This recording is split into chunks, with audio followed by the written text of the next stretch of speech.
Hello बच्चों, कैसे हैं आप? उम्मीद करती हूँ आप बढ़िया और एकदम मज़े में होंगे। तो चलिए आज मध्य प्रदेश की राजधानी भोपाल की यात्रा करते हैं और पढ़ते हैं एक पाठ जिसका नाम है मेरी यात्रा। तो बच्चों, पाठ को आरंभ करने से पहले उसका संक्षिप्त परिचय जान लेते हैं। बच्चों, इस पाठ के आरंभ में मध्य प्रदेश की राजधानी भोपाल तथा बाद में भारत के प्रसिद्ध महानगर मुंबई के बारे में पत्र लेखन के माध्यम से रोचक महत्वपूर्ण जानकारी दी गई है। अर्थात इन दोनों प्रदेशों के बारे में जानकारी आपको इस पाठ के जरिए मिलेगी। तो आइए पहले पाठ में आने वाले कठिन शब्द जानें। वे शब्द हैं कुशल पूर्वक, अद्भुत, दीर्घजीवी, दर्शनीय, कलात्मक, संग्रहालय और सृष्टि। इन शब्दों को हम इस पाठ में पढ़ेंगे और उनका अर्थ भी समझेंगे। तो ये पत्र है, तो पत्र शुरू होता है हैप्पी निवास, सेक्टर 12, चंडीगढ़, 1 जनवरी 2017। प्रिय योगेश, प्रसन्न रहो, मैं यहाँ पर कुशल पूर्वक हूँ। आशा है कि घर पर भी सभी सकुशल होंगे। मैं हाल ही में अपने परिवार के साथ भोपाल तथा मुंबई भ्रमण के लिए गया था। आज मैं तुम्हें अपनी भोपाल मुंबई यात्रा के बारे में बताना चाहता हूँ। अर्थात इस पत्र के माध्यम से भोपाल और मुंबई की यात्रा के बारे में बताया गया है। क्या है, चलिए पढ़ते हैं। चंडीगढ़ से चलकर हम लोग दिल्ली, आगरा, ग्वालियर होते हुए भोपाल पहुँचे और 2 दिन वहीं पर रुके। भोपाल मालवा का ही एक भाग है। मालवा की हरियाली अद्भुत है। इस मौसम में यहाँ ढाक के पेड़ लाल लाल फूलों से लद जाते हैं। खिले हुए इन लाल लाल फूलों को देखकर ऐसा लगता है जैसे जंगल में आग लग गई हो। ढाक यानी पलाश बड़ा ही दीर्घजीवी वृक्ष है। दीर्घजीवी यानी कि बहुत लंबे समय तक जीने वाला। यह पत्थर को भी फोड़कर निकल आता है, अर्थात इतना बलशाली है। भोपाल का ताल तो पूरे भारत में प्रसिद्ध है। ताल यानी कि तालाब। भोपाल का तालाब जो है वो पूरे भारत में प्रसिद्ध है। यहाँ का भारत भवन भी अपनी तरह का एक अनोखा दर्शनीय स्थल है। दर्शनीय यानी कि देखने लायक जगह।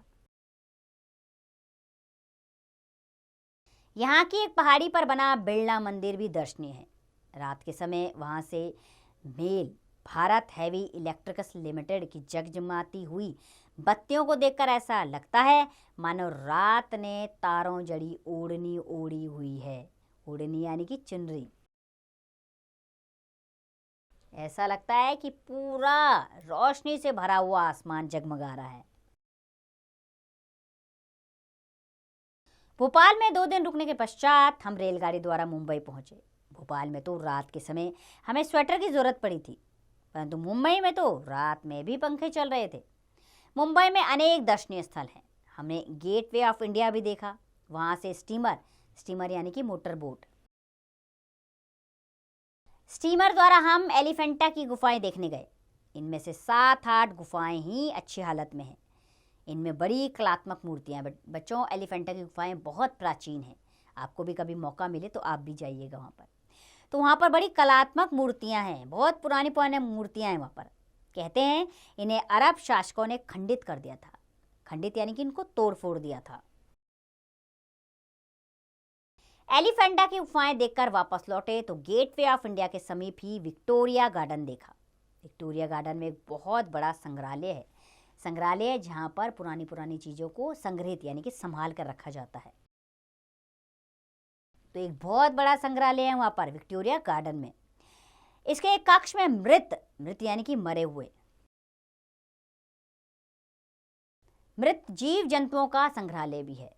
इस संग्रहालय में इन मृत जीव जंतुओं को इस तरह रखा गया है कि देखने से ऐसा प्रतीत होता है कि ये जीवित हैं। प्रतीत यानी ये ऐसा मालूम पड़ता है। मतलब इस तरह उन्हें संग्रहित करके रखा गया है कि ये मरे हुए जीव जंतु भी ऐसे लगते हैं कि ये जिंदा हैं।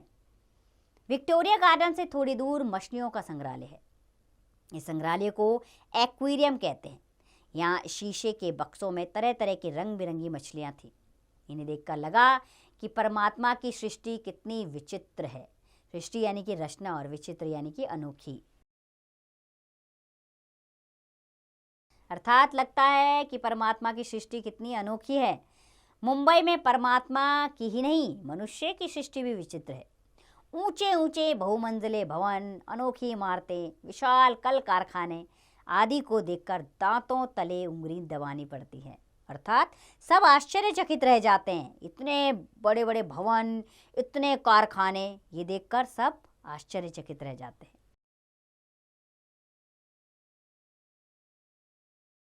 एलिस वर्ल्ड नाम का एक मनोरंजन केंद्र भी यहाँ पर है, जिसका वर्णन करना कठिन है।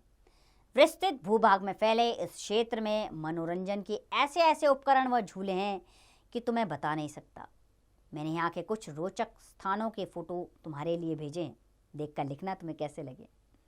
मुंबई का समुद्र तट, विशेषकर जुहू बीच, रमणीय स्थल है। रमणीय यानी कि मन को मोह लेने वाला,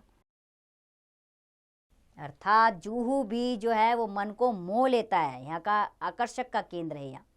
यहाँ समुद्र तट पर खाने पीने की वस्तुओं का अच्छा खासा बाजार है। लोग यहाँ चाट, पकौड़ी, भेलपूरी और नारियल पानी का स्वाद लेते हैं। वैसे चौपाटी का भी अपना एक आकर्षण है। आकर्षण यानी कि मन मोहता है, ये भी सबको अपनी ओर आकर्षित करता है, अपनी ओर खींचता है। वहाँ हमने समुद्री ज्वार का प्रत्यक्ष अनुभव किया। ज्वार यानी कि ऊंची ऊंची विशाल लहरें, प्रत्यक्ष यानी कि अपने सामने देखा ये सब कुछ। अर्थात समुद्र में उठने वाली ऊंची ऊंची लहरें हमने अपने बिल्कुल सामने देखी। देखते ही देखते पानी तट की ओर बढ़ने लगता है और ऊंची उछाल के साथ किनारे के लोगों को भिगा जाता है। अर्थात इतनी ऊंची वो लहरें उठती हैं कि पानी सब लोगों तक आ जाता है और उन्हें भिगा देता है। ज्वार के उतार को भाटा कहते हैं। अर्थात ज्वार के उतार यानी कि पानी जब उतरता है तो उसे क्या कहा जाता है? भाटा। मुंबई में जल समुद्र तो है ही, जल समुद्र भी है। मुंबई में जल समुद्र तो है ही, जन समुद्र भी है। जिधर देखो उधर ही उमड़ता हुआ अपार जन समुद्र हिलोरे लेता हुआ दिखाई देता है। अर्थात वहाँ पर बहुत भीड़ है, जहाँ तहाँ लोगों की भीड़ नजर आती है। भीड़ का रेला एक के बाद एक आता ही चला जाता है। भीड़ का रेला यानी कि एक तरह का ये भी तूफान।